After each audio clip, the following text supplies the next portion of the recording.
katanya kalau Palestina sama Israel ini selesai berperang atau damai, katanya di dalam Islam itu ada dinyatakan bahwa akan terjadi kiamat. Itu benar nggak tuh?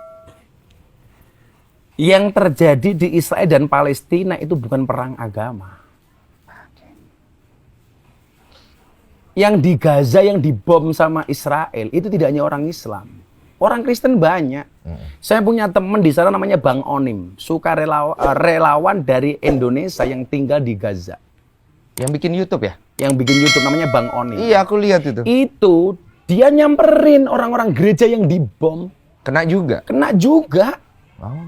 Dan dia nolong juga, dia ngasih makan juga kepada orang-orang itu. Maka saya katakan yang terjadi di Gaza itu bukan perang agama, bagi saya lebih dari penjajahan. Kan Israel nggak punya wilayah.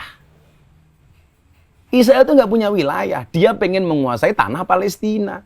Jadi yang terjadi di sana itu penjajahan, bukan perang agama. Lalu apa hubungannya dengan Masjidil Aqsa itu? Yang katanya sangat menjadi perebutan di tanah Karena itu. tempat suci dan punya sejarah.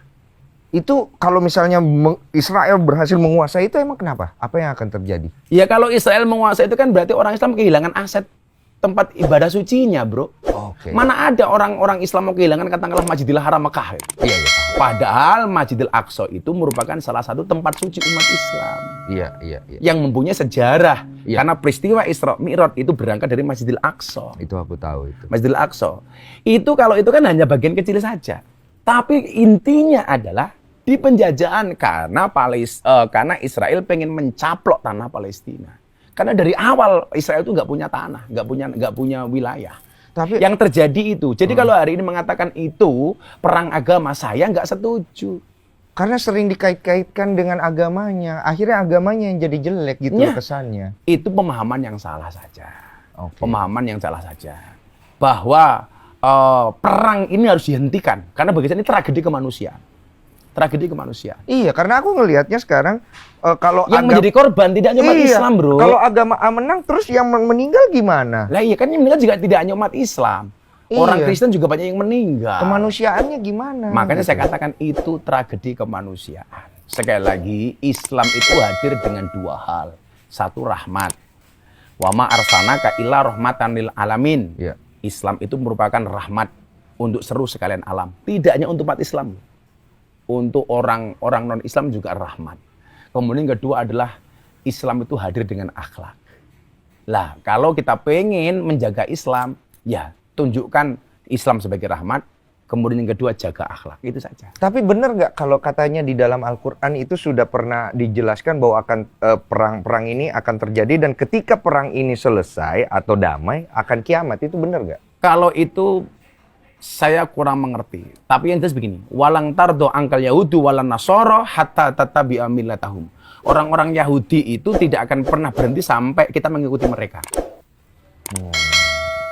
Orang-orang itu tidak akan pernah berhenti bermusuhan sampai kita mengikuti mereka. Mereka tidak akan pernah ridho. Mengikuti ini maksudnya? Ajaran mereka. Keyakinan mereka, ajaran mereka. Kalau itu ada ayatnya, walang tardo angkal Yahudu walan Nasoro hatta tatabi'a millatahum. Kalau sampai dikaitkan dengan kiamat, mungkin tafsirnya adalah sampai kiamat pun nggak akan terjadi seperti itu. Gitu. Lebih ke penafsirannya Lebih ke penafsiran. gitu. Soalnya orang jadi kalau mereka kepikiran. tidak ridho sampai kita mengikuti mereka, itu ada ayatnya. Oh. Yang tadi saya bacakan. Gini. Mungkin pemahaman mereka ini nggak sampai kiamat pun nggak akan selesai. Gitu. Iya. Soalnya kalau Tapi sekali lagi saya tekankan, ini yang paling penting, bro. Iya. Yang paling penting adalah ini bukan perang agama, tapi ini tragedi kemanusiaan. Maka stop perang. Stop penjajahan.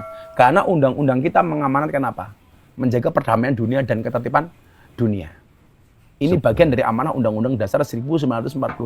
Iya. Lah kenapa orang Indonesia itu kok ngeyel? Karena memang Palestina itu negara yang dulu termasuk negara pertama yang mendukung kemerdekaan Indonesia. Lumrah kan hari ini kalau jadi kita kayak mendukung mereka. utang budi. Utang budi lah gitu loh. Ya, Jelas itu. masih masuk akal. Teman saya Bang Onim itu yang dikasih makan ya Nasrani, dia masak, orang Palestina dikasih makan. Sampai kemarin saya bilang, Bang, aku transfer kemana?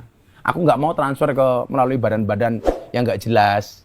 Aku mau bantu, tapi yang jelas benar. Ini, Kiai, ada yang amanah. Nah gitu loh. Saya rencana mau live sama dia. Dia ngajak live di Instagram untuk berbicara bahwa ini bukan perang agama. Iya, jangan sampai kita itu terhasut.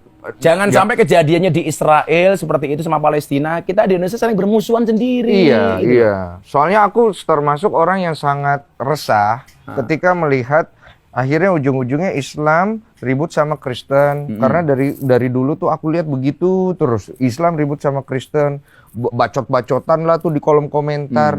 Aku ngerasa kayak sangat sedih ya. Sangat sedih karena melihat Saya punya gerakan, bro, namanya gerakan moderasi.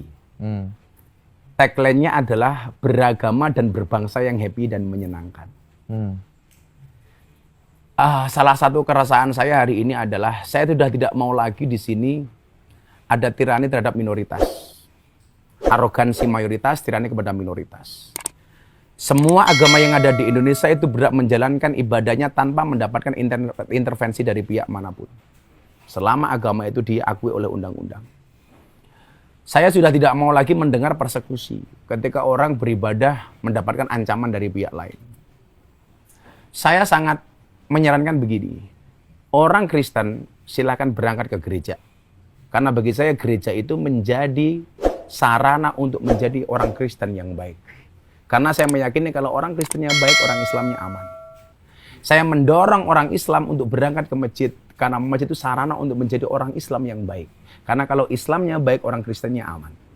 Kalau orang Kristennya baik, Islamnya baik, Hindu, Buddha, Katolik, Konghucunya baik, Indonesianya aman. Maka ingat, beda agama itu bukan untuk bermusuhan, tapi partner dalam kebaikan.